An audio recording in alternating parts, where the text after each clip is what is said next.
The champ is here. We will definitely not shut up and dribble. The champ is here. I must be the greatest. The champ is here. I'm going to continue to stand with the people. The champ is here. I will not lose.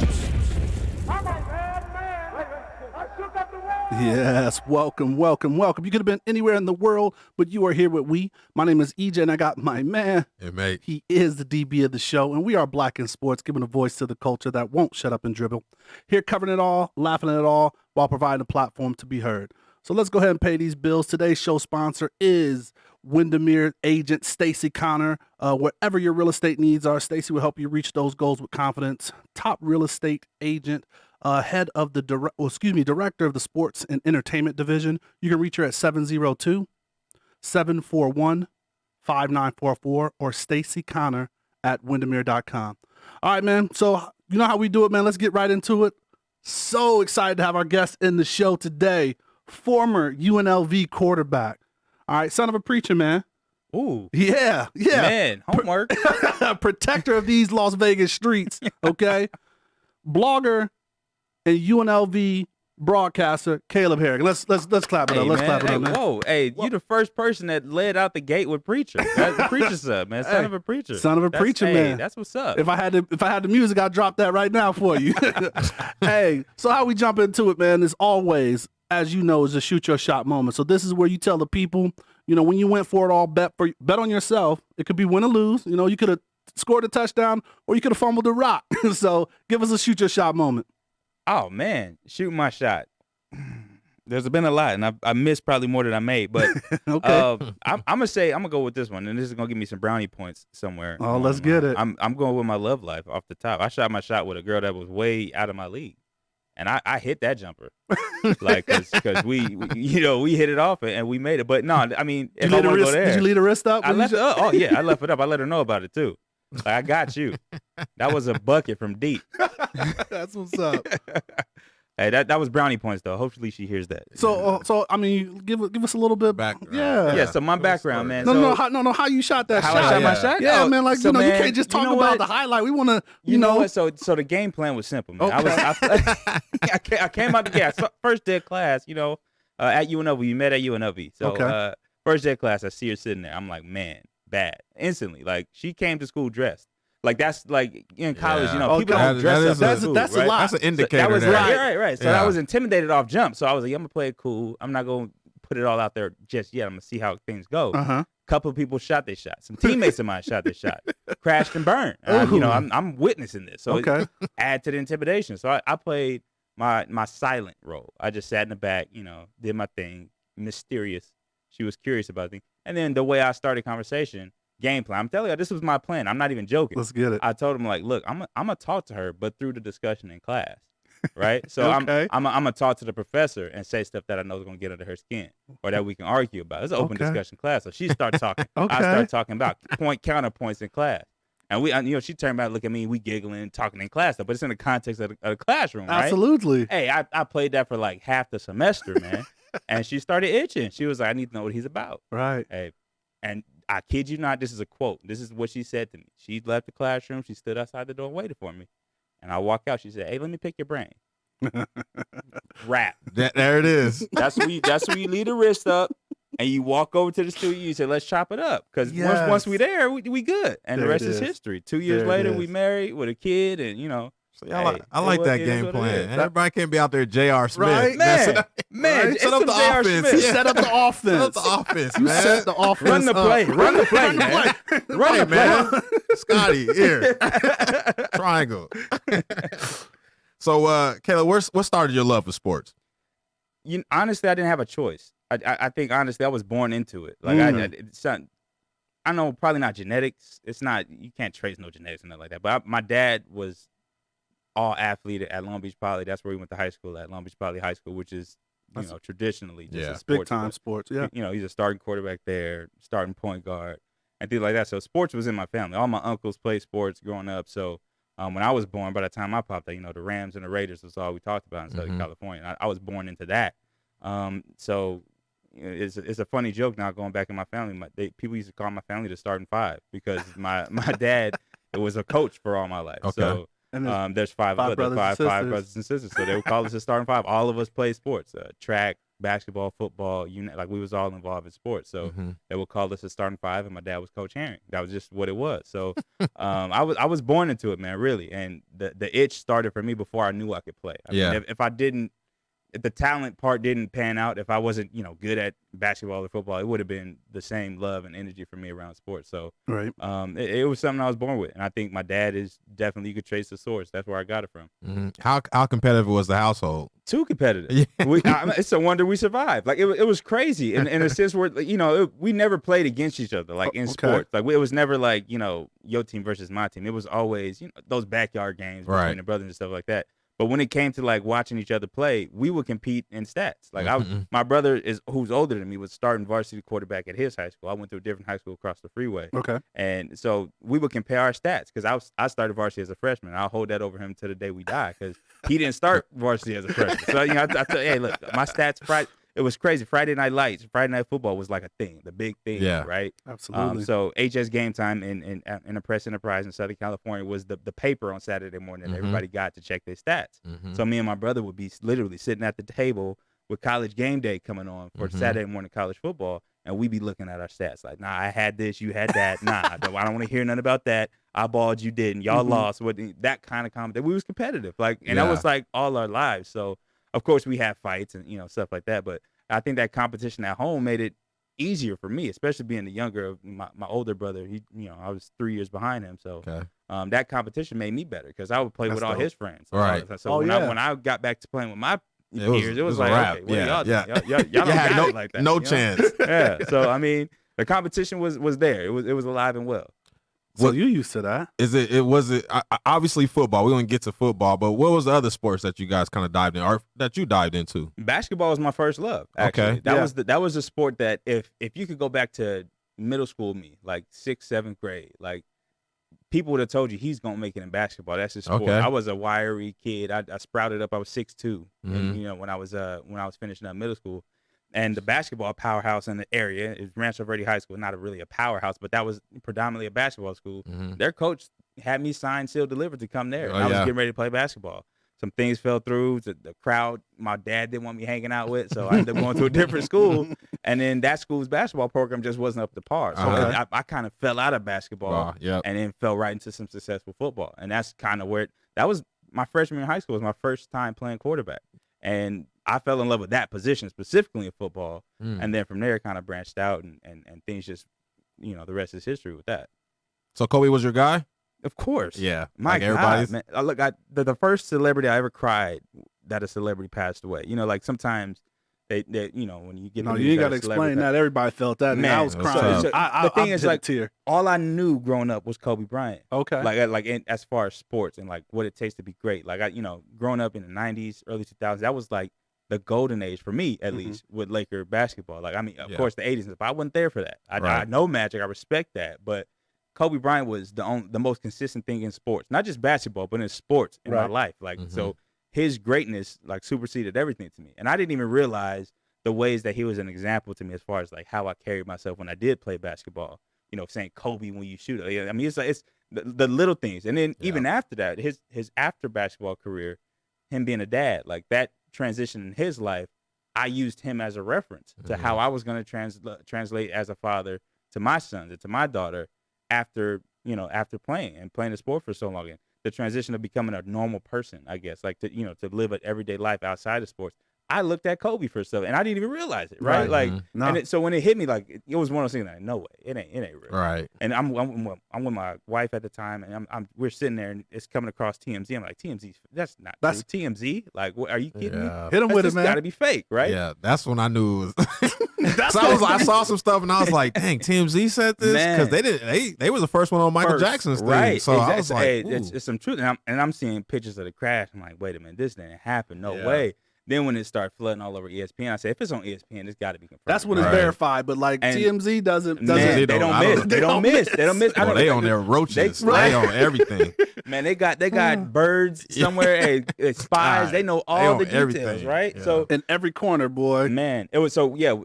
I drove home. You know, I do a thing. I visit my wife at work every now and then, so I stop by the job, and that's when I found out, right, on like my alerts on the phone. So I get home and it's all over ESPN, and people on ESPN already got the water in their eyes talking about it. Yeah. And that I'm sitting at the counter like, this is crazy, and I broke down and cried, like real tears, Tear- like boo-hoo, Kobe died, man. like yeah, I'm boo-hooing, like, and Right. then add to it his daughter as well. So I'm like, that was.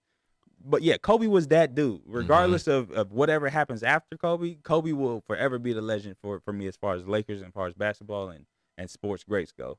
Wow. So coming out, you know, playing high school ball, you know, I'm gonna jump. You can go back, but I want to jump into kind of like the recruiting process, right? Mhm. Like, you were a top tier talent. Yeah. You know, you were rated and ranked.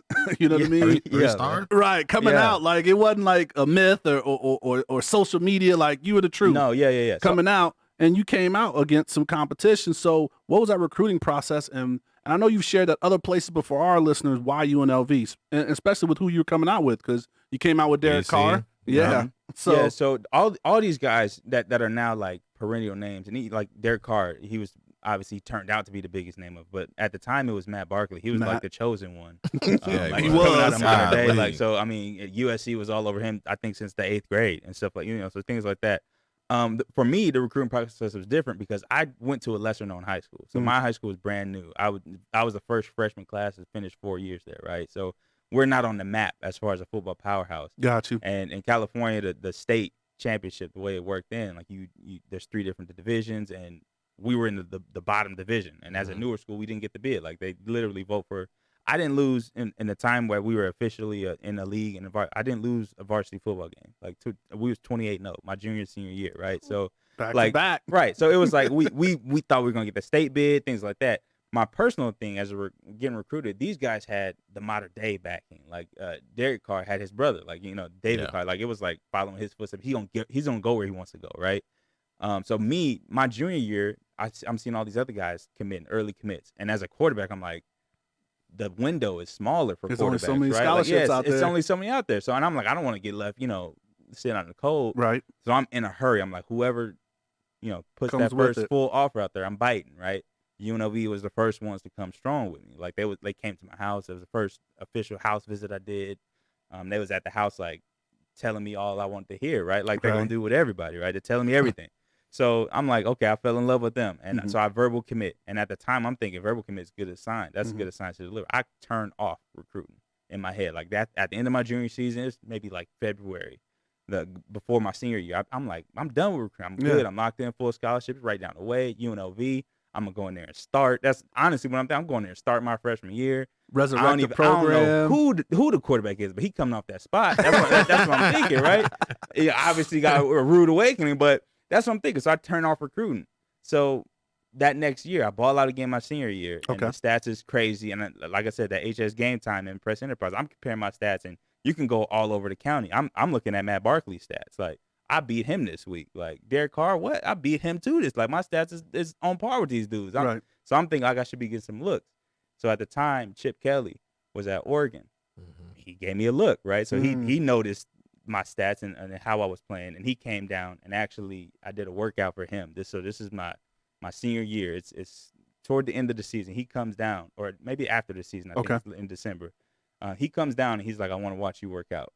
Like every other visit I did, every other coach that came in, we go in the classroom, we talk Right. for like 20 minutes or whatever, and that's want it. to- he He want to was see the like, nah, goods. I'm coming down here to see you work out. Me, like Chip Kelly. And at the time, Chip Kelly's like, That he's a is- god of Yeah. college football, right? With Yeah, Oregon.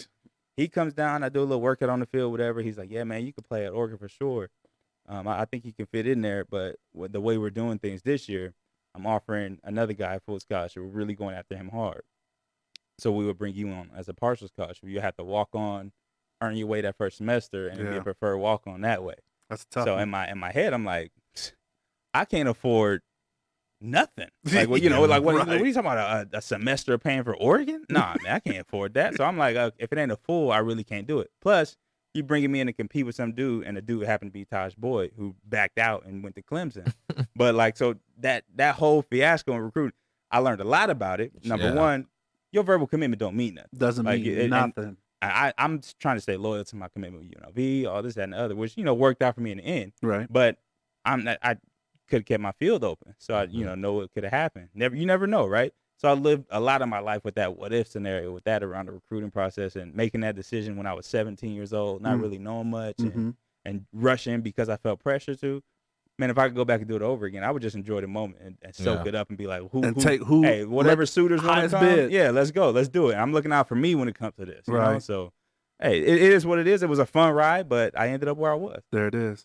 Did you participate in the Elite 11? I did. Yeah, man. So describe that. I mean, the Elite 11 is just that, the Elite 11. This is the elites of the quarterbacks, man, and what is kind of even morphed into since you've even played is huge now. So describe that experience. Man, it definitely is huge now. I mean, they got their own TV show. Basically. Yeah. Yes. So it's, I mean, back then it was kind of a word of mouth thing. It was, I don't want to say in its infancy because it had been around for a couple years before me, but it was pretty much you had to be referred to it by somebody else. So the guys that referred me was Bob Johnson.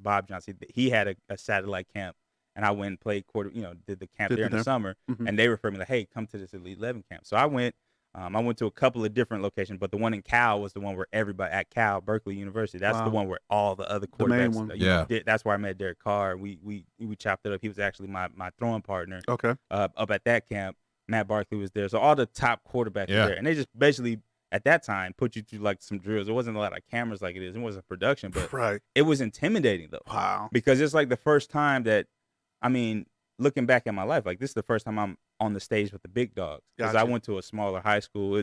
Competition wasn't all that great, so it's harder to get discovered or be around guys like that. But that Elite 11 camp was something special, man. Like the teachings that they were giving you, like the tips and tricks and all this stuff, and just the intensity of quarterback specific drills. That's crazy. It's something I never had before. Was George Whitfield coaching then at that time? He was, but he was still very much a consultant to that Elite 11. He wasn't like the figurehead over like the guy. He did have a reputation, but he wasn't the quarterback whisperer. Exactly. Right. And he now has his own camp now, so it's like a separate thing that he's doing with quarterbacks. But yeah, I think he was there at a couple of them. I want to say, but it was like an ongoing thing like that. It was a traveling, almost like a traveling circus kind of like with the Elite 11, where they would be. I think they even had some in Nevada or at UNLV, where it was kind of a satellite of it, not the main official camp, but just a couple, just a couple representations of in this kind of area. That's dope. So, take us into you're at UNLV. Give us probably just a one big experience, man, because like you went through some adversity. Coming through here. I mean, you got recruited by one coach. After your first year, another coach comes in. I mean. Hell, you played quarterback, you took the job, then you played receiver. So, man, that's a lot to take in. It was up and down, man. It was so, like these things, like as a kid, like now that I look back, I'm like, man, that was a lot to go through, right? But at the time, I'm like, okay, just roll with the punches. But like you said, the coach that recruited me, that told me all the lies that I want to hear to get me there, right? So that he got bounced, the first year before I even get finished with my redshirt year. He's out the door, right? So I'm like, okay, what's next? Like what just happened? I've never been around a coach getting fired. First of all, I don't know how to handle that. How do I talk to this man? Like they fired you publicly, and now I got to come. You calling a meeting for me to come talk to you? What do you mean? You're fired. You don't have no power over me. Like that. That's a different step to go through. Like that I'm not used to, right? So. Then you got to worry about what system's coming next, who the next head coach is, and that was a waiting game for all of us. In the locker room, we sitting there like, who's gonna be the next coach? We kind of liked this last guy, right? But nobody else did, and we didn't win, so he's gone. And now the business of football started to kick in as far as it wasn't just key word. It's not it's not a game no more. It's dollars behind these decisions, right? And the dollar talks louder than we do. So that was new. That was a trip. Then once I did start playing, I think first I wanted to say that was the first time I lost and had like a real losing season. That's right. It was like so that was different to me.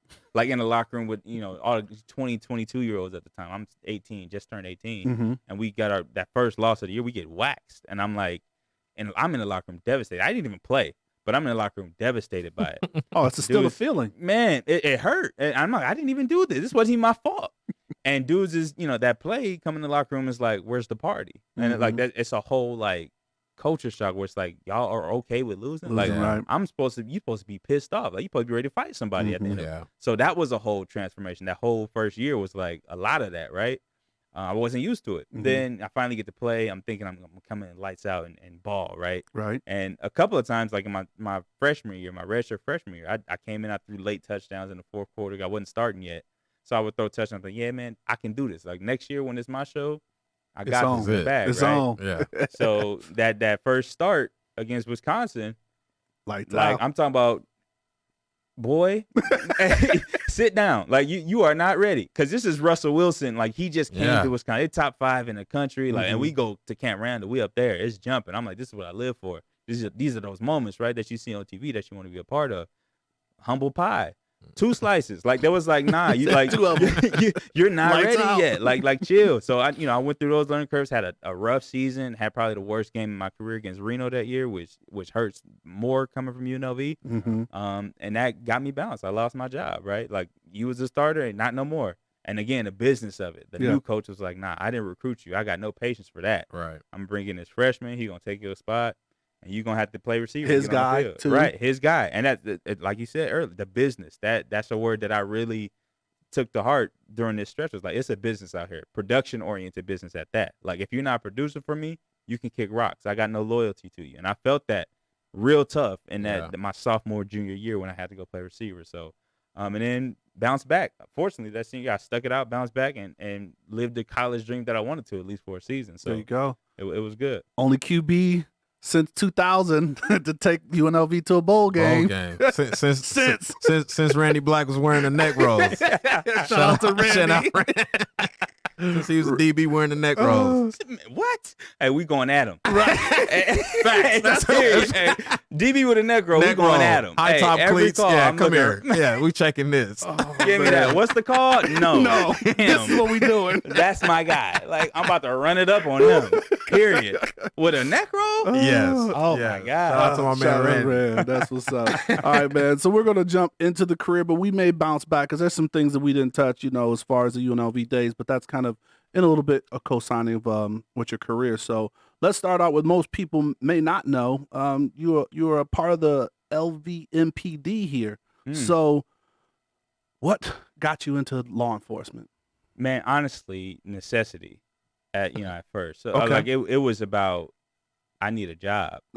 Like I got my wife was pregnant with my son. This is fresh after NFL. Like I tried it and didn't make the team. My wife's pregnant while I'm out doing that. So I get home, she's ready to pop any minute. So I'm like, so like you were out, trying out. You played at the NFLPA collegiate game. Right. We went to that this past year. Yeah, I did that game. I was in Indianapolis for a week or two trying out for that team and trying to make the roster. I got cut before preseason camp even opened up. Like they said, yeah, we going with 2 quarterbacks and you got to go home. So I'm on a flight home. My wife's at that time 8 months pregnant. So my son's doing 2 weeks. I got no job. I got a little bit of money left over from what I had from school and saving my pennies on scholarship. But I'm like, I'm about to have a whole baby right now. Like I gotta get a job. So one of my boys actually worked for the city, and he does a really cool thing. He sends that Chris Burns actually. I'm gonna shout him out right now. I hope y'all don't mind if I do that. The Serial Killers Kitchen, which is a local black-owned business out here. So got to plug him on that. They were on Shark Tank. Yeah, that was on Shark Tank recently. So I mean, they're still doing their thing, growing. But he at the time was working for the city in parking enforcement. And he was he would blast out job opportunities. Dope. Anytime the city was hiring, he would blast it out. Some out there. So I saw one of them. I was like, that job looks like it pays good enough to get what I need. So that's how I started. And obviously, at that time, we had stuff like Trayvon Martin going on and things like that, where it's like not cool to be involved with law enforcement, right? Like, to say the least. Like, that was not the business. Still, currently, right? Like present day. Exactly, right? So it was hard for me, trying to be kind of woke to the truth of the matter, and then but then I need to feed, I need to feed my family. So understood. That's how I got in the door. Then I got in there, I met some people, I learned some things, and I started to see things through a new lens. And one of my buddies that I met in academy, and Charles Jackson, he actually was a coworker of mine. He transferred to Henderson, but me and him got a connection in the academy. He's from Vegas. Okay. And he kind of broke it down to me that he saw so much in the community that he wanted to change. And it changed the way my lens looked at law enforcement to, some of the complaints I had about law enforcement in my life and even like that other people have about law enforcement could all be fixed if you just saw law enforcement as yourself. Right. Like, and I remember the first time, this is like fast forward in my life, the first time I went to the Bahamas and everybody's black there, like police, everything. And I just felt real comfortable, like around police. And I never felt that in my life, like in my non-uniform life where I was comfortable around police. Even now to this day, like there's kind of like when I'm not in uniform and they don't recognize that I'm a police officer, like I hope he doesn't trip on me. Gotcha. Kind of feeling. Yep. But once I started looking at it through that, as far as law enforcement, like what I could do and the platform that would give me and how it would add to my story even, then that's when I started to have a different appreciation where, okay, this job is not just to pay my bills. This can really make a difference. And that's kind of what my mindset shifted to during academy. And as I'm learning kind of the way things go and the law enforcement perspective of things, that's when I kind of started saying, okay, I can use this platform in here to make a difference for everybody in the community. That's big, man. You touched on a question I wanted to ask is how has this extended your story? How does this add to your story in law enforcement? Man, so the adversity piece, I think I've gone through a tough adversity road as far as sports go. Facts. And then as a black man in sports, there's another hurdle. As a black quarterback in sports, there's another hurdle. Yes. And then, so like there's and you were all stacking hurdles, man. wasn't I was tripping over all of them. Like I hit every hurdle. Like at some point, I got 200 knocked hurdles. down, right? Yeah. So everyone I had to get back up. So one of the things in my life that I, like I said, I kind of touched on. I wanted to be woke. I wanted to like wake up to the reality of what it is to be black and the struggles that I go through. And not only that, but reach back and teach people what I learned. And this to me is it changed law enforcement. It changed me to where I can reach people when they need to be reached the most. Like there's a lot of people that I come across that are at their worst, like white, black, or whatever. It's like when you're dealing with law enforcement, that you having a bad day that day. It could be just a speeding ticket. A speeding ticket will ruin your day. Off. Right? Like, but and then imagine that going to jail. You in a drunk tank, right? You sitting there at your worst. You don't know how you going. You about to get fired from your job if you don't get out of here in time, like that. So you at your lowest, right? And then you get people get institutionalized where they're in and out of jail all the time. And I've seen it. I've seen it take people that were good people and years go by of just being in and out of jail, and you see their life deteriorate. And too often it happens to black people. And I see it enough in my professional life where I'm like, okay, we got to do something about this. So that's where I wanted to change my gear. Where my next step in life is to influence people to be better and do better. And especially for my people, like black people that I come across who have unfairly been victims of that system. Right. Then as many people as I can touch that come across my desk in the position I'm in, I want them to know that, hey, you can get through this. I'm gonna give you the steps that you can make it on the other side.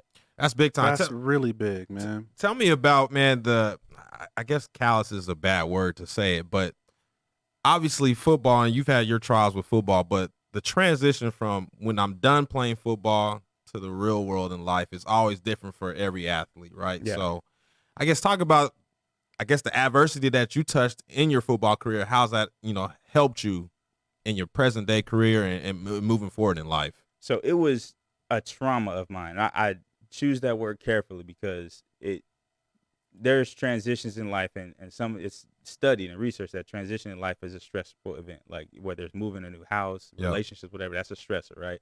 For me, football was my life. And it got to a point where football and sports really was my life. And being an athlete was always like the student athlete title. It's not just like something that they say. That's really a descriptor of what you are, right? Yep, 1000%. So I graduate college, right? I'm not a student no more. I get cut from the Colts. I'm not an athlete no more. And I remember sitting in the airport thinking, like, what am I? Yes. Like it was like an existential crisis for me. Like I don't know what I do. Like and you're getting another layer, right? Right. Like you're a father now. I'm a father. I don't have no idea what that's going to look like, right? So I went through probably about 5 months of a depression, and I didn't know it at the time. Right. Like I have no energy. I don't want to eat nothing. I'm like, whatever. And my wife will tell you, I was miserable. I was the worst, right? And like looking back on it, I was terrible. So, I personally went through that adversity alone at the time, but got in my maturity, realized I need to revisit this, right? So I went therapeutic routes, whatever, journaling, writing about it, all that kind of stuff where I need to get this off my chest and bounce back so I can figure out how to do it. So that adversity gave me a new outlook on what life is about. That's dope. Like the necessities and the things that I think are so permanent Mhm. are very impermanent. Mhm. And like the constant change, That's the dope. constant evolution of life, I had to accept that for myself so I can deal with life better. And I Man. can live every moment better because this is the only moment we got, right? Like we living right now. I don't know tomorrow if I'm gonna be this. I don't know tomorrow. I didn't know if I was gonna be a football player forever. Right. You know, you can't. Nobody can be, but Right. we think we can, and you know, we try to hold on to it, right? Still think I can. Right. I'm looking at middle of the day. I'm looking we at just- quarterbacks in the league every year. Like I can still do Come on. that. Like, are you serious? Right? But like it was part of the growing up, and like that adversity shaped that in me. You know, like, Especially it after changed my watching the whole Denver outlook. game this past That day. Denver game, I was waiting for the phone to ring. I was Yeah. looking like I kept checking like, did they call Like, me? did they call me? Like, I mean, I'm here. Like, They I'm put this on the ready. charge. It ain't frozen. Right. Let me make sure I got my ringer on. I don't want to miss that call. Hold on, you know. so now, thanks for sharing a little bit of light of that, man. I want to touch up on the broadcasting you're doing, man. That's amazing. So how is it that you got into broadcasting? And then what do you enjoy about it? Because you're coming back and you're broadcasting on a university that you gave a considerable part of your life to. Man, that's the coolest part right there because I'm looking at people that are going through literally the same hallways, the same process that I went through. That's Different time with a lot better stuff around them with the stuff they got now. But What, the facilities? man, ridiculous. It's spoiled. That's what they call it. It's spoiled. It's spoiled. So yeah, Don't know how I mean, good you got it. it's really dope to me. I think when I look back at my life and when I was a kid, the game plan would have been, play college football, go to the NFL, win a Super Bowl, get in the Hall of Fame, start a broadcasting career, right? That's like the blueprint. Dope. And at some point I turned around and looked like, man, I'm broadcasting now. Like this was This is on my part of it. list. Like this was a part of what I wanted to do, right? Just So a different I'm way to here. navigate through Right, it, right? right. So and I That's got there. dope. So That's that's so that's dope. one thing. But in reality, how it happened, how I got here is a little different than that dream. shit. But so how it all started, I had a really good relationship with our media director and our SID over at UNLV, who's still there. Okay. So I would always be willing to do interviews with press. I was good at it. I didn't make the team look bad whenever I was taught. So they would always ask me to do press stuff. And that relationship kind of carried on after I stopped playing. Good stuff. So Mike Pritchard, who was the UNLV radio guy, he did that for the longest. I don't know how long he was there, but he took a job in Colorado. Yep. Back So, to his. That's his Right, roots. back to his roots. Yeah. So he bounced out for a year, and it was kind of late notice for the university as far as hiring somebody to do it. Right? Oh, okay. So Mark Wallington, the guy, the SID for UNLV, he threw my name out there. Like, hey, think about him. He's a former player. Like, what do you think? So the people at Learfield IMG, they gave me a call when they interviewed for it. The story that a lot of people don't know, and I'm gonna give y'all this one. Okay. Uh, Exclusive. Exclusive. Yeah. You heard it here first, right? We always catch these exclusives. Hit them with So it. man, the night before my boy's birthday, right? My interview, the Learfield called me and said, "Hey, come in. We're gonna do an interview. Sit down, talk to you. See if we're gonna give you this job or not." Right? So, the night before my boy's birthday, I'm not gonna miss his birthday. It's his 30th birthday. I'm not gonna miss it. I want to go out. He's doing something small at Blue Martini first, and they was gonna do something after. I was not gonna do that. I wasn't gonna sit Allegedly. myself, right? So I go out. I'm saying I'm gonna just have a drink, shot for the birthday, whatever, and I'm gonna chill. I'm gonna chill tonight.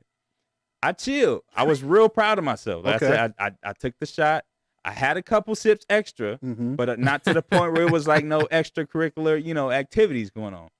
I'm good. I'm getting home at a decent hour. It's 1 a.m. I'm thinking that's decent. Like I did all right. I can feel good. It's not bad. I said, but I'm Respectable. hungry, right? I'm hungry. So I stopped at Jack in the Box. Okay.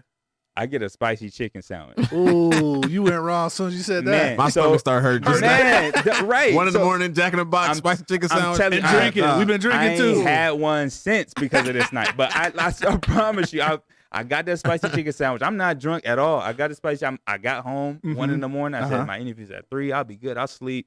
Whatever. Take a couple bites. Yeah. Don't hit right. Immediately. Right? So I'm tossing and turning like this is about to be bad. So Right. this is the first time I've ever had this. I felt like food poisoning.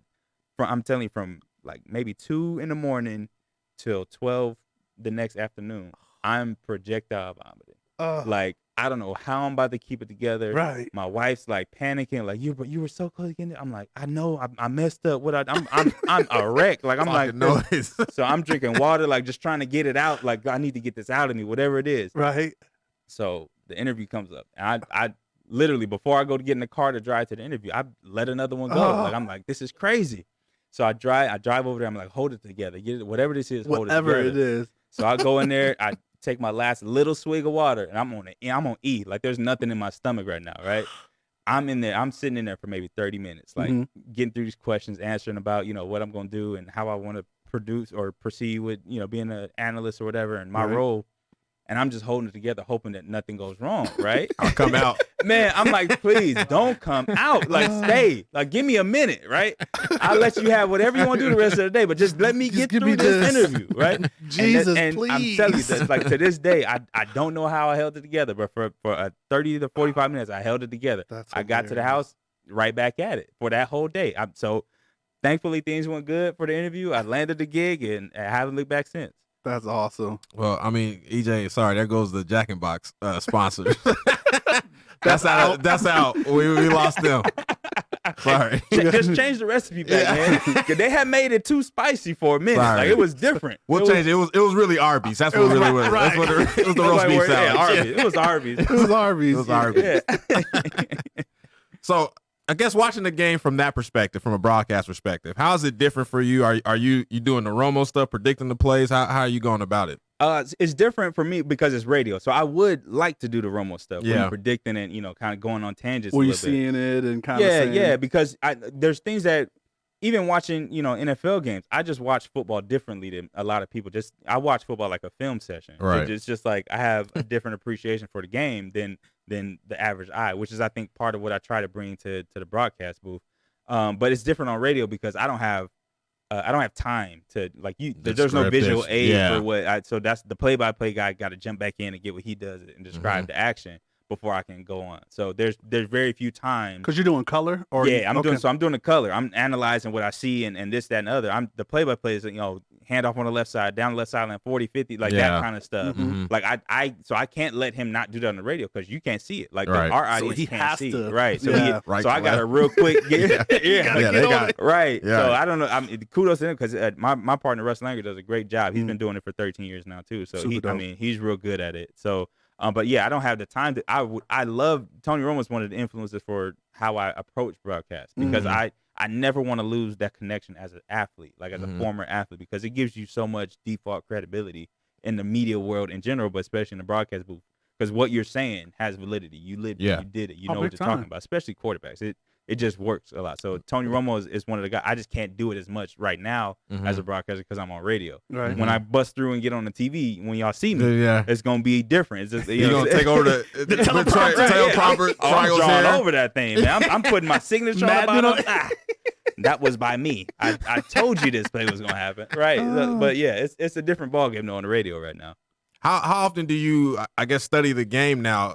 I guess how is studying the game different now that you're on the broadcast part of it? It's different because like now I'm not so much X's and O's as far as studying tendencies. I do when I get a chance, but now the broadcast angle you have to study personnel. I think that brings a different element because when your personnel and the team personnel. So the team personnel, like who does what, because a lot of the fluff, I'll call it, is background stuff on the play. Like so if this dude makes a play, it helps the broadcast if I can then say, oh, he's out of Canada. He's this guy. He majored in psychology, whatever.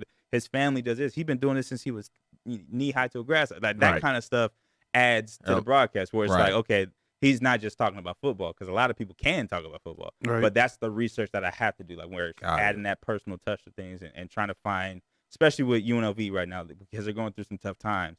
A lot of the broadcast turns into finding other things to talk about, outside. You of said that real delicately. I'm trying. Like outside of focusing on, you went broadcaster mode on us right there. Right. You gotta be able to flip. As a black dude in media, you gotta flip the switch every now and then. Yes. But that's how it is. Like you have to find. My aunt used to say, "Find it good and praise it," and that's like what I really have to do sometimes when they get blown out. You gotta, as a broadcaster, I technically work for UNLV. Like the UNLV Sports Properties is who does the broadcast. So I'm the home radio team. I'm not going to sit up. I can't not have a positive outlook on what's going on. Right. While I'm telling the truth, I still have to bring it back and have keep the broadcast fun and watchable or listening to by the radio. But so people can stay tuned. But Yeah, it's a balance, and I think you got to add some fluff on the radio more than you do on TV. Gotcha. As a former college football player on a bad team, I thank you because boy, I know our radio guy used to be, hey, this dude he's Japan. This man shoots with his right hand, like all kinds of stuff. So I appreciate you, man. Hey man, thank you. I appreciate that. Appreciate you, Man, we got to move on, man. So, because maybe we'll get to it. All right, so we want to jump into Quick Hits. Quick Hits is sponsored by Thick Fit. When it comes to your health, it starts in the kitchen. Thick Fit Meal Prep is here to help you with your journey. Delicious meals are easy on the go, fitting anyone's schedule and lifestyle. Call 702-850-3388 or follow them on Instagram at Thick Fit Meal Prep. Use the code #Black and get a free additional meal. That stuffed salmon is still popping. All right, Miles, what you got for him? Yeah, first time you were starstruck, if ever. Meeting Andrew Luck. That was the first time I was starstruck. Okay. Like he's bigger and he obviously making millions of dollars and I know it. So it was I was like, oh, that's Andrew. Like Mr. Luck. I didn't know what to say. Mr. Luck. Yeah, I was a little bit starstruck with him. And with the next. It's the holiday season. So favorite holiday movie? Home Alone 2. Home Alone. It's Two? better than the original? Oh yeah, absolutely. I think it's because I love New York. Hold on, man. It's better than the original. Absolutely. I don't know. There's the second one has some iconic just because it's New York. Trump's in there. Stuff. There you go. Trump's in there. Did make it in the cut. He made the cut. Trump but is in there. There's a whole. I mean, there's a nostalgia thing for me. I don't know. What was it? Chicago? That's where he's from. Yeah, Sheboygan. That's where he got dropped off. Yeah, right. So, but New York and the whole feel of that second movie really felt like Christmas. Well, hold on. But she did it twice though. Like that was like somebody got to call. Somebody fucked up twice. And the man he hit them dudes with bricks. But he's dead. Come on, he's a goner, right? Like we ain't gonna talk about bricks. It's funny because I watch it like now. It's like it's one of those recurring holiday movies where you watch it every year. You know what's gonna happen. But now I'm looking at it. There's so many plot holes. Yeah. Like CPS is called on this woman for sure after the first year. Like you let him at home. Your hotel is shut down. What are you talking about? Yeah, the hotel. All of y'all are fired. Everybody go. Right, y'all are all over the news. Like dirty dining. Like nah, y'all got irresponsible dining. Like whatever y'all are on is wrong. Like y'all business model needs fixing. Oh shit. Right? Like it's crazy. Like the scene where he's outside the toy store looking at the map and the bad dudes Harry and Marv see him for the first time, and he yells like blood curdling scream and like yell. And nobody in New York turns around to help this man. Like, but then again, it is New York, though. That may be. I was like, dang, is New York that bad? Whose kid is this? Right. No. Like, a little bad kid. Badass kid. Calm Man, down. I get to get to work, nigga. Right. He need a whooping. That's probably what they said. Badass kid. That's probably what somebody said. Well, he need a whooping. You need to whoop his butt. We just went totally off track. That's crazy, right? Hits. Hey, that's crazy. Wasn't nothing about this quick. All right, go ahead. My bad. Note: Home Alone is a because they're on like Home Alone 4. By the way, Man, I just saw that. Hey, shit. once Macaulay Culkin stopped, I stopped watching them. Honestly, As you Home Alone should. 2 was my steez right there. That's what's up. So you got a social story, but craziest thing or interesting thing that maybe you've done on social or somebody did towards you on social, Twitter, IG. If you ain't got one, I got one. For me. Yes. You research? Okay, I can't think of one that I've personally done. Or maybe it was just on your tweet. Somebody tweeted you Tweeted on something. you. Yeah, something that was just interesting. Oh, man, I don't got nothing really. I can't think of Better than the old coaches was a hell of a tweet. Oh, that wasn't. I got a story about Coach Hawk too, man. That dude, man. Montana guy, man. I mean, that wasn't. Yeah, that was bad. Like I was a part of that, right? But I mean. But luckily, like I was directly. distanced from it. I was distant. It wasn't you. Yeah. So you were kind of like. So you know what? I'll say that it wasn't my social media, and it was a social media that nobody really. It was the message boards for UNLV. So that was at the time like social media when I was playing. But somebody went on there and like protested on my behalf. Like the reason he's not starting is because he's black, and you wanted to start because you're racist. Went on a rant. Like, oh boy. And so it was so bad that I got pulled into the office about it. Like, and the they coach asked was you, like, "Do you know who this is?" Like, I'm like, no, I don't even know this what your cousin, message, right? Yeah, like what this your message? cousin? Exactly. So I'm like, what message board is this? Right. Do you know IP number 6-5432800? I'm like, I didn't do nothing, but I was involved. I mean, so it was about me in a way, but that was yes. But I haven't really had, fortunately, knock on wood, I haven't had nothing bad on social. Like, I mean, I really got to think because me and my family got like some direct messages we done shared. That's just like inappropriate. Right. But that, I mean, it's nothing that's ever made it public though. Last one.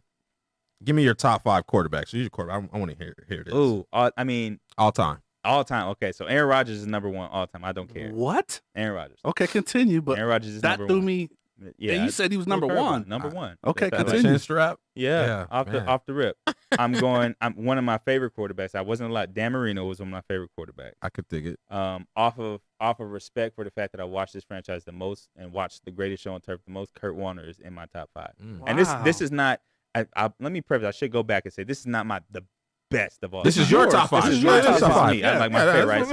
So what was that? Kurt Warner. That's 3. 3. Yeah, 3. Michael Vick for what he did for me and what he did for the culture. I think Michael Vick was, and the dogs aside, like what Michael Vick did for black quarterbacks was phenomenal, right? And then on that note, Randall Cunningham, who I draw a lot of comparisons to because of my path and my journey. Randall Coming here and all that stuff. He's one of my top 5 favorite quarterbacks. Oh. Now that's favorite. Like you talk about talent-wise, skill-wise, it's a different list. All different. Aaron Rodgers is still number 1 on that list. Ooh, like his talent is by far, like to me, like if I could have anybody's skill set as a quarterback, it would be Aaron Rodgers. That's what's up. But that's my 5 as far as my favorite. There's a guy in Kansas City that might be trying to come for that Intercontinental. He's coming for that title belt there. He is coming for it. And you ain't letting Russ cook it all, huh? I'm sorry, Russ. Even though he cooked you when he cooked me live. He cooked me. That's probably what it is. Hey, you was prepared for. You were there at that meeting. I watched him cook. I watched him cook, and I was upset about it. Like, you didn't have to do us like that. So you still hold on to that? That's cool. Yeah, it's a grudge. I'm not letting go. All right, man. See, this is what's great. We got to jump into this. All right, because time is flying. All right, so the Winner's Circle, man. So the Winner's Circle is powered by Nevada Grow. It's just a platform where you talk about, what's next, what you're working on, just really good stuff at your platform. So the Winner's Circle is powered by Nevada Grow, providing the right data, the right decisions, and facilitating the right connections. Nevada Grow is here to help your business grow here in Las Vegas, Nevada. All right, so you did a wonderful job of kind of alluding to this. But take us into your personal blog that you started. It's called The Life I Learned. Right. And you touched on that. So I'll just let you go, man. Where did the title come from? And then you just rock from there. Yeah, so the title came from like me racking my brain about what I really could write about and what I should go back and start where the idea to blog and write came from. Because I did tell you, I mentioned that I did therapy and therapeutic sessions trying to discover myself and get over depression, things like that, which is a very real thing that I think a lot of black folks need to really look in the mirror and deal with. Well, that's the other thing that I think that you did responsibly, because I believe I felt this, and I mean a lot of athletes that made that transition, is you called it trauma. Yeah. And I think that's very respectful, because depression's on one end, but we all face trauma, and you did a great job outlining that. You know Absolutely. So that's this was my way of handling my trauma. So that it started off as a private, intimate thing where I had my own journal, and this was recommended by a therapist that I went to, just had conversations with, and never clinical. I was never whatever the stereotypes about it, but therapy is just a really cool way to find yourself, and it's to bounce ideas about yourself off of somebody and hold the mirror up. Really is what it does. So through that, I found out that I like to write. And that's a way that I dealt with things. That's so dope. It was a private journal, probably like maybe this thick, that I filled it up. And this is in, over a couple of years that I'm just writing in journal entries, right? Okay. And I ended up reflecting a lot more in those journal entries. So I said, you know what? I want to turn this into something that in this day and age where this can help somebody else. And that's how it started, where I said I can tell my story on a platform and people can look at it, read it, however they please. It wasn't necessarily a popularity contest or anything. I wasn't looking for any sponsorships with it. I just wanted it to be something I could share in a safe space in my own terms, in my own, my own way, this story, and it can help people. And so that's what I started doing. And that's where the title came from, because a lot of the stuff that I write about is discussing the life that I learned and the process of the things that I went through that helped me learn it. So a lot of it is obviously centered around football, because that's where the biggest part of my trauma came from. So there's a phase of the blog that's about that journey and literally the lessons I learned as I went through my playing career. Then there's other sides of that, the life that I learned to be okay with. It was such a stigma to me. I didn't want to be a dad. Like I didn't want that. That was not my plan. I didn't want to be a husband. I didn't want these things like that happen to me, that my life just was unfolding in front of me, and I resisted them. Then I learned that it's okay to be that person, to be a dad, and how to be a dad even at that. So that's where the title came from, the lifeilearned.com. And it's just the way that I learned life, the things that have helped me, have hurt me, and how I grew from them. And then hopefully my story inspires some other people, because it's a real thing, especially like you said, in the Black community, we shy away from the reality of life happening to us and affecting us, and the way it affects us and how we can learn from it and be better from it. But too often we hide it. And I just wanted to take the step and be brave enough to share some of it. It took a pause. It's been a while because 2020's been crazy, right? Crazy. A lot on everybody's plate, but Right. It's starting back up. It's growing back, and the journey is still continuing. If you're following it along, the journey gets good. So Good. Just the writing part of it. How do you? I guess maybe I'm just asking for my personal stuff on this, but just quieting yourself. And we're in a day and age where social, there's jobs. You talked about being a husband, being a dad. It's not a lot of time in the day to just quiet yourself to write, right? So what's kind of your strategies for just quieting yourself and having your time to do that? That's a part of the process too, and that's something that I want to talk about in the blog is that process of finding the time, because too often we don't have time, and because in the time that we don't have, we can adjust our schedules and make it happen. So the way that I fit it in, the way that I quiet myself now is I actually have an app for this, and it's not a sponsorship or nothing like that. I'm just gonna say not yet. But hey, we lost Jack in the Box. We got to recoup that. We got to recoup. If y'all want to pursue it, go ahead. Hey, get at them. But hey, I again with my therapy, that one of the things that I stumbled into, and this is going down the whole religious journey thing, but just looking into all the religions in the world, Buddhism kind of stuck out, and one of the things that they talk about is mindful meditation. So there's a app that I used when I first started. It was called Headspace, and it literally is like a guided meditation app where you sit down, you take 5-10 minutes. You can set it at however long you want to, and there's voice that just kind of instructs you on what to do. Whether it's taking your time, breathing, how to focus, how to not try to block out thoughts, but instead try to accept the thoughts that come. Don't judge them and let them go. Like that kind of thing. Like where I just literally was guided through taking 5-10 minutes a day to just clear just do nothing but do this and focus on that. And from that developed this kind of, I started a morning routine off of that, like to fit that in my schedule. So from that, checking off with my personal journal, like I did my morning routine this morning, and it felt good to like every day, like check that off, like morning routine. Those small wins. And it's like it really is like a dopamine release when you do something that you're supposed to do, right? Like it's chemicals. It's a lot to this, but like that started off where it's, I got a morning routine now. That feels good. How can I manage my day better? And my morning routine actually helped me say, okay, now what I got to do to make my morning routine happen, I got to get my day ready for tomorrow, tonight. Right, yeah. So like I got my clothes ready. I'm doing other stuff now in my life that I'm supposed to be doing that I will be putting off because I got to play the game for a minute. I gotta get on social, right? Right. I gotta do that, right? So like to make everything happen, I just had to organize the new my 2K life. schedule's out, right? And so at the end of all that, a few maybe like 6 months after doing that process for a long time, that's when I started saying, I do have time to whether read a book or journal. Yeah. And that's when the journaling started picking up. That's and dope. then, my day just kind of unfolded like that. So it really is a practice. Like you got to practice making time for yourself. And it's crazy that we neglect ourselves so much. Correct. When you think about it, and that's what I was doing. I was neglecting the things that I needed to do to be what I needed to be. So it worked out. That's big. So, you said Headspace. I know Insight Timer is the one I use. Yeah. And then the NBA sponsors, LeBron sponsors. Yeah, LeBron's what's it? Calm. Yeah. And then it didn't have like a really big during like the playoffs. They had a really big ad. But no, those are those are things that we access all these apps, and instead of using all the ones that take away from us, it's good to download and be a part of the ones that kind of help us and build us. Right. So that's great that you can share that, man. So, all right. Talk about first I want to give you your flowers.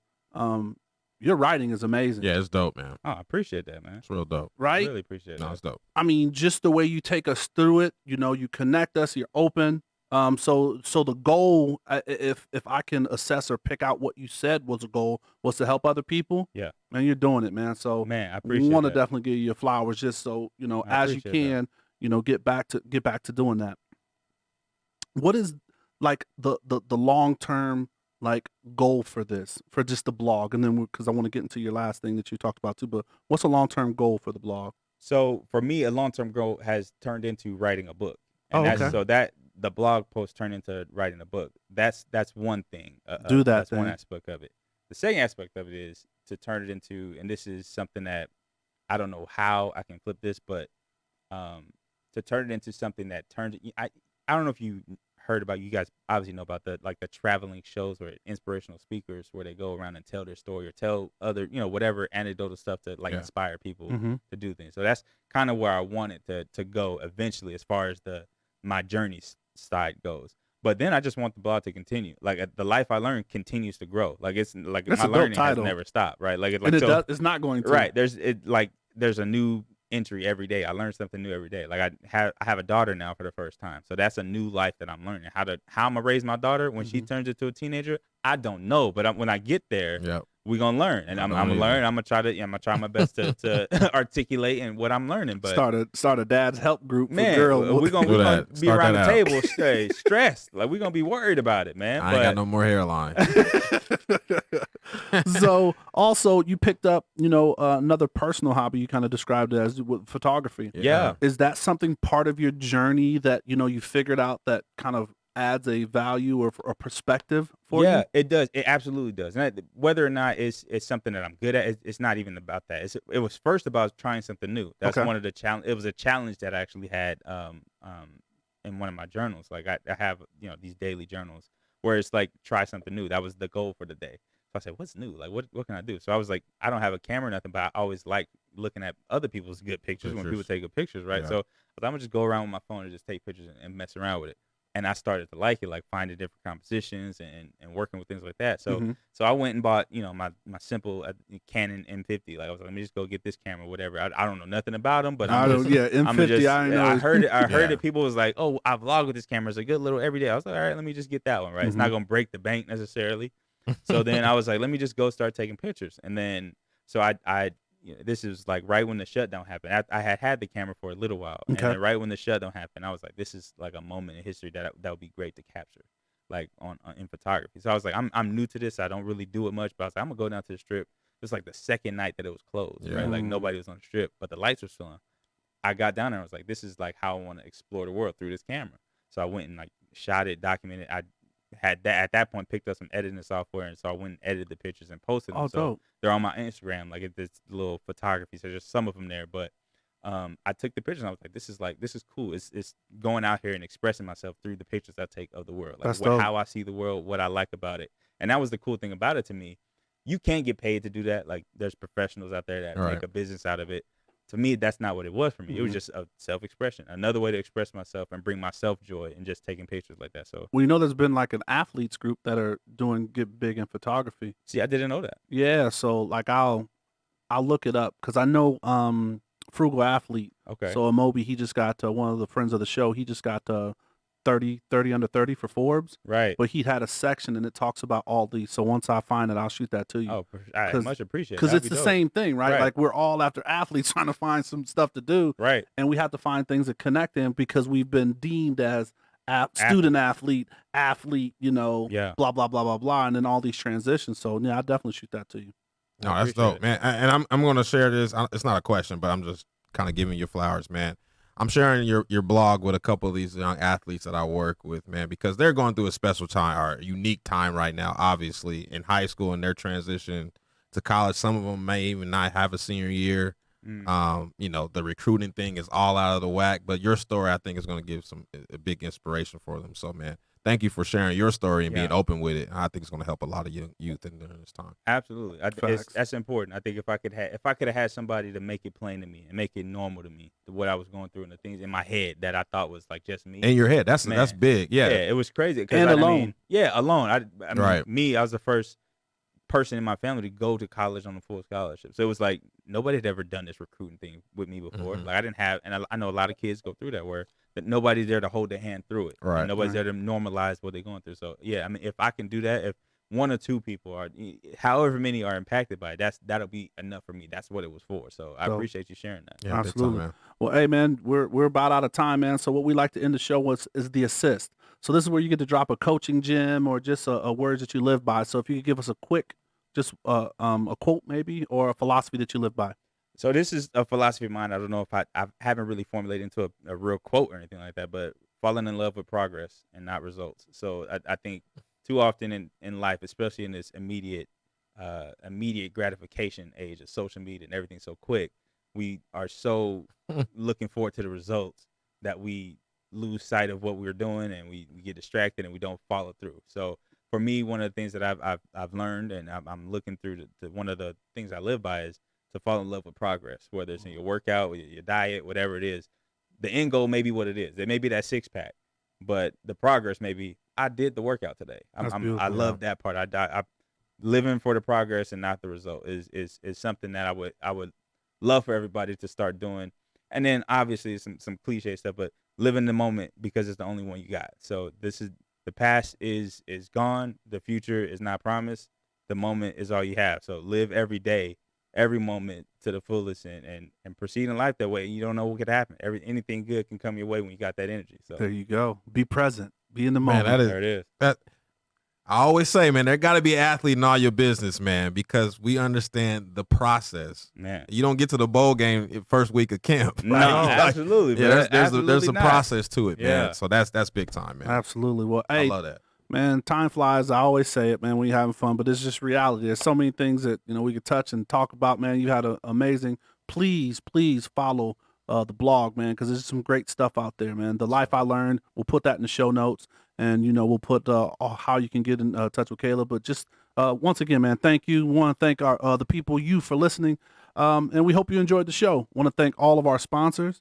If you're interested in sponsoring, we lost that Jack in the Box sponsor. So hey, my bad, y'all. My bad. I ain't know. Curly fries, Arby's, right? roast beef. Roast beef, that's what we're going with. So if you're interested in sponsor, please reach out to us at Black in Sports on any of our platforms, or email us directly. Understand that the locker room, those short episodes drop every Tuesday, and maybe we can get you in the locker room, man, do the little quick hits. But we're Black in Sports on wherever you listen to podcasts. Stay safe, practice gratitude, and know we're rooting for you. Screaming, all us blacks got is sports and entertainment until we even.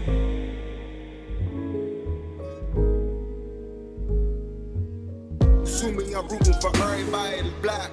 Yeah. Yeah. Assuming I'm rooting for everybody that's black. Yo. Assuming I'm rooting for everybody that's black. Spent about 2 racks on handmade new rags. Assuming I'm rooting for everybody that's black. That's everybody from sports to college class to rap.